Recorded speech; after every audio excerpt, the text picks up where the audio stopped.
Thomas जे Watson ने कहा था, आविष्कार मनुष्य की महानतम कलाओं में से एक है। नमस्कार मित्रों, आज का प्रसंग है एच.एन.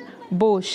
मित्रों, प्रसंग में आगे बढ़ने से पहले आप हमारे चैनल को अवश्य सब्सक्राइब कर लेना, वीडियो को लाइक और अपने मित्रों से शेयर करना, एक छोटा सा कमेंट्स लिखकर हमारा उत्साहवर्धन तो ज़रूर करना मित्रों। तो आइए चलते हैं प्रसंग की ओर। मित्रों, जब शिक्षा शास्त्री आशुतोष मुखर्जी ने कलकत्ता में यूनिवर्सिटी कॉलेज ऑफ साइंस की स्थापना की तो कॉलेज में ढंग का पुस्तकालय नहीं था। सन 1916 में जब दो प्रतिभाशाली युवकों ने कॉलेज में प्राध्यापक का पद संभाला तो उनका लक्ष्य था भौतिकी और गणित में शोध कार्य, लेकिन पुस्तकालय की दशा देखकर उन्हें बड़ी निराशा हुई। यह उन दिनों की बात है जब भौतिकी में एक क्रांति हो रही थी और आधुनिक भौतिक शास्त्र अपना आकार ले रहा था। जर्मन भौतिक शास्त्री मैक्स प्लांक ने क्वांटम थ्योरी पेश की थी। इसका अर्थ है कि ऊर्जा बहुत छोटे छोटे पैकेटों में मुक्त की जाती है। अल्बर्ट आइंस्टीन ने सापेक्षता रिलेटिविटी का सिद्धांत प्रस्तुत किया था। इसके अतिरिक्त परमाणु की आंतरिक संरचना को समझने में भी बहुत प्रगति हो रही थी।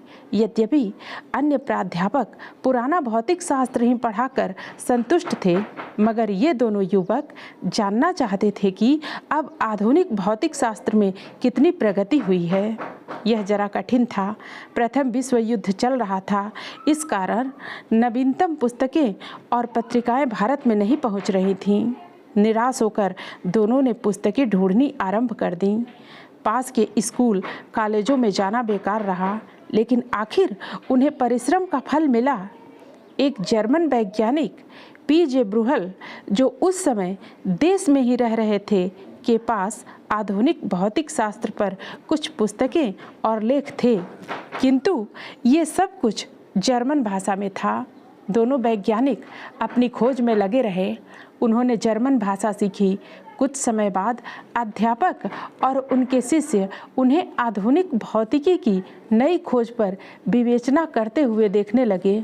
सबसे आश्चर्यजनक बात यह थी कि वे अपने शिष्यों को सापेक्षता का सिद्धांत पढ़ाने लगे। दूसरे स्थानों पर अभी तक इसका प्रयास नहीं किया गया था। सन 1920 में उन्होंने आइंस्टाइन के सापेक्षता के सिद्धांत संबंधी शोध पत्रों का जर्मन भाषा से अंग्रेजी में अनुवाद किया। ये दो युवक और कोई नहीं, सत्येंद्रनाथ बोस और मेघनाथ साहा थे। कुछ समय तक उन्होंने साथ साथ शोध कार्य किया। फिर साहा विदेश चले गए और बोस ढाका यूनिवर्सिटी में कार्य करने लगे। बोस के जीवन में यह एक नया मोड़ था। इनका एक मित्र जो अभी अभी विदेश से लौटा था, उसने इन्हें मैक्स प्लांक की प्रसिद्ध पुस्तक थर्मोडायनेमिक्स एंड बर्मस्ट्रहलंग थर्मोडायनेमिक्स एंड हीट उपहार के तौर पर दी। इस पुस्तक में प्रसिद्ध भौतिक शास्त्री के मूल लेख थे। बोस ने उसे पढ़ने के पश्चात स्वयं ही इक्वेशन और फार्मूले हल कर लिए। फिर भी वह एक स्थान पर अटक गए। प्लांक ने एक स्थान पर परिकल्पना से एक इक्वेशन की अनुमानित गणना कर ली थी। किसी विचार को तब तक स्वीकार नहीं करना चाहिए जब तक तुम स्वयं उससे संतुष्ट नहीं होते। यह बोस का आदर्श था। इसलिए उन्होंने इस पर काम करना शुरू किया और इस दौरान थ्योरेटिकल या मैथमेटिकल फिजिक्स के विकास में कीर्तिमान स्थापित कर दिए। उस समय बोस की आयु करीब 30 वर्ष की होगी। बोस ने 4 पन्ने का अपना शोध लेख Planck's law and light quantum hypothesis एक भारतीय पत्रिका के पास भेजा और फिर कई विदेशी पत्रिकाओं को। सबने उसे अस्वीकार कर दिया। कौन सोच सकता था कि भारतीय एक अप्रसिद्ध यूनिवर्सिटी में कार्य करते हुए ऐसा क्रांतिकारी कार्य करेगा। सन 1924 में हताश होकर बोस ने अपना लेख अल्बर्ट आइंस्टीन को भेजा। बोस ने उस लेख में एक दुस्साहसी विचार रखा था जिसने आइंस्टाइन को बहुत प्रभावित किया। यहाँ तक कि आइंस्टाइन ने उस पेपर का स्वयं जर्मन में अनुवाद किया और उसे ज़ाइटसिरफ्ट फ्यूर फिजिक नामक एक जर्मन पत्रिका में प्रकाशित करवाया। उन्होंने उस पर एक टिप्पणी की, आगे की ओर एक महत्वपूर्ण कदम। बोस के पेपर ने एक नए प्रकार की सांख्यिकी के विकास में महत्वपूर्ण भूमिका निभाई। विकिरण के व्यवहार को समझाने के लिए उन्होंने जो सांख्यिकी हल की उसे बोस एस्थेटिक्स कहते हैं।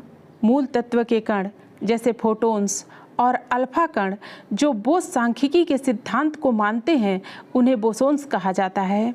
इस प्रकार उनका नाम विज्ञान का एक भाग बन गया। बोस का जन्म प्रथम जनवरी सन 1894 में हुआ था। जब वह स्कूल में ही थे तो लोग समझने लगे थे कि वह पियरे साइमन लैप्लेस और आंगस्टीन लुई काउची जैसा प्रसिद्ध गणितज्ञ बनेगा। प्रश्नों को हल करने की उसकी प्रतिभा उसके अध्यापकों को इतना प्रभावित करती थी कि वे उसे 100 में से 110 नंबर दे दिया करते थे। उन्हें सदा इनके कठिन प्रश्नों से भय लगता था, लेकिन उन्हें अभी तक अंतर्राष्ट्रीय जगत में मान्यता नहीं मिली थी। उनकी महत्वपूर्ण खोज के 34 वर्ष पश्चात अपने जीवन के उत्तरार्ध में उन्हें रॉयल सोसाइटी का सदस्य चुना गया। कई ऐसे अवसर आए जब उन्हें प्रसिद्ध भौतिकी वैज्ञानिकों जैसे अल्बर्ट आइंस्टाइन से प्रमाण पत्र लेने पड़े कि उनकी खोज और कार्य का क्या महत्व है। अन्य वैज्ञानिकों के स्वभाव के विपरीत बोस मिलनसार थे तथा लोगों का संग पसंद करते थे। वह अपने दोस्तों और छात्रों से घंटों बातें करते थे। वह किसी भी विषय पर बात कर सकते थे, जैसे मछली की कीमत से लेकर भौतिकी की आधुनिक समस्या तक। वह जनता तक विज्ञान पहुंचाने का महत्व समझते थे और वैज्ञानिकों को अपनी मातृभाषा में लिखने के लिए उत्साहित करते। उन्होंने एक संस्था स्थापित की और बंगला में एक विज्ञान पत्रिका निकाली। बोस ने भौतिकी की अन्य शाखाओं में जैसे एक्सरे क्रिस्टलोग्राफी और थर्मोल्यूमिनिसेंस ऊष्मा गतिकी पर भी प्रयोग किए। उन्होंने एक रासायनिक यौगिक भी बनाया जो आज तक आँखों में दवाई के तौर पर डाला जाता है। कलकत्ते में उनकी खोज बोस एस्थेटिक्स की स्वर्ण जयंती के सम्मान में एक अंतर्राष्ट्रीय सेमिनार हुआ। उस अवसर पर बोस ने कहा कि अब उन्हें और जीने की इच्छा नहीं है, क्योंकि उनकी खोज को पूरे संसार में मान्यता मिल गई है। एक महीने पश्चात 4 फरवरी सन 1974 को उनका देहांत हो गया।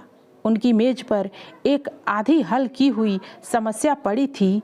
यह समस्या संख्या सिद्धांत से संबंधित थी। मित्रों, फिर मिलते हैं अगली प्रस्तुति में नई कहानी के साथ। धन्यवाद।